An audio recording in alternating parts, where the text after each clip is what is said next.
എമ്പുരാൻ സിനിമയുടെ ആശയം RSS ദേശീയ നേതൃത്വത്തെ തന്നെ പ്രതികരിക്കാൻ പ്രേരിപ്പിച്ചിരിക്കുന്നു. സിനിമയിൽ ഒരു രാഷ്ട്രീയ നേതൃത്വത്തെയും അവരുടെ ചെയ്തികളെയും കുറിച്ച് പറയുന്ന കഥാഭാഗങ്ങൾ ഹിന്ദു വിരുദ്ധതയും രാജ്യവിരുദ്ധതയുമായാണ് RSS ചിത്രീകരിക്കുന്നത്.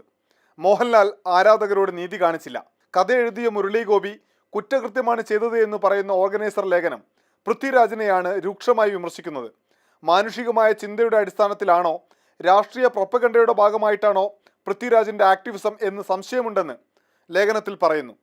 എമ്പുരാൻ നിരോധിക്കണമെന്ന് ഹിന്ദു സംഘടനകൾ ആവശ്യമുന്നയിക്കുന്നു എന്നുകൂടി ഓർഗനൈസർ വിശദീകരിക്കുമ്പോൾ വിഷയത്തിൽ RSSന്റെ നിലപാട് എന്താണ് എന്ന് വ്യക്തം. പക്ഷേ കേരളത്തിലെ BJP നേതാക്കൾ പരസ്പര വിരുദ്ധമായ പ്രസ്താവനകൾ നടത്തി രംഗത്ത് വരുന്നത് ശ്രദ്ധേയമാണ്. നെഗറ്റീവ് പബ്ലിസിറ്റി വളർച്ചയ്ക്കുള്ള പടവുകളാക്കി മാറ്റിയ സംഘപരിവാർ ചരിത്രം കേന്ദ്ര സഹമന്ത്രി ജോർജ് കുര്യൻ കേരളത്തിലെ കൂടി സാധ്യതയായി വിശദീകരിക്കുന്നു. കാണുന്നവരെല്ലാം ചർച്ച ചെയ്യല്ലേ, ഇങ്ങനെ എല്ലാ വീടുകളിലും BJPയെ പറ്റി ചർച്ച ചെയ്യുന്ന ഒരു സംഭവം ഉണ്ടായിട്ടില്ലല്ലോ. അപ്പോൾ ചർച്ച ചെയ്യട്ടെ. മോഹൻലാലിന്റെ ലെഫ്റ്റനന്റ് കേണൽ പദവി റദ്ദാക്കാൻ കോടതിയിൽ പോകുമെന്ന് പറഞ്ഞ കണ്ണൂരിലെ BJP നേതാവ് C രഘുനാഥിനെ എതിർത്ത് മുൻ കേന്ദ്ര സഹമന്ത്രി V മുരളീധരൻ രംഗത്ത് വന്നു. ആടുജീവിതം സിനിമയ്ക്കായി ജോർദാനിൽ താമസിച്ച പൃഥ്വിരാജ് IS ആശയങ്ങൾ സിനിമയിലേക്ക് ഒളിച്ചു കടത്താൻ ശ്രമിക്കുന്നുവെന്ന് യുവമോർച്ചയുടെ സംസ്ഥാന നേതാവ് ആരോപിക്കുന്നുണ്ട്. പലപ്പോഴും ഒരു ദേശവിരുദ്ധമായിട്ടുള്ള സിനിമകൾ അതിനെ പ്രോത്സാഹിപ്പിക്കുന്ന തരത്തിലുള്ള നടപടികളാണ് പലപ്പോഴും പൃഥ്വിരാജിന്റെ സിനിമകളിൽ നമുക്ക് കാണുവാൻ കഴിയുന്നത്.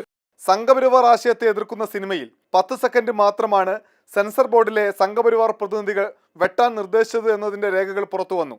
കേരള സ്റ്റോറിക്കും കശ്മീർ ഫയൽസിനും ടാക്സ് ഒഴിവാക്കി പ്രദർശിപ്പിച്ച സംഘപരിവാറല്ലേ ഇപ്പോൾ വിമർശനം ഉന്നയിക്കുന്നത് എന്ന് P സന്തോഷ് കുമാർ MP ചോദിക്കുന്നു. എമ്പുരാൻ എന്ന് പറയുന്നത് ഒരു ഒന്നാം തരം സറ്റയർ അല്ലെങ്കിൽ സമീപകാലത്തിറങ്ങിയ അതിശക്തമായ ഒരു രാഷ്ട്രീയ സിനിമയായിട്ട് തന്നെ നമ്മൾ അതിനെ കാണണം. വിവിധ ബ്യൂറോകൾക്കൊപ്പം ഡൽഹിയിൽ നിന്ന് അനൂപ് ദാസ്, മാതൃഭൂമി ന്യൂസ്.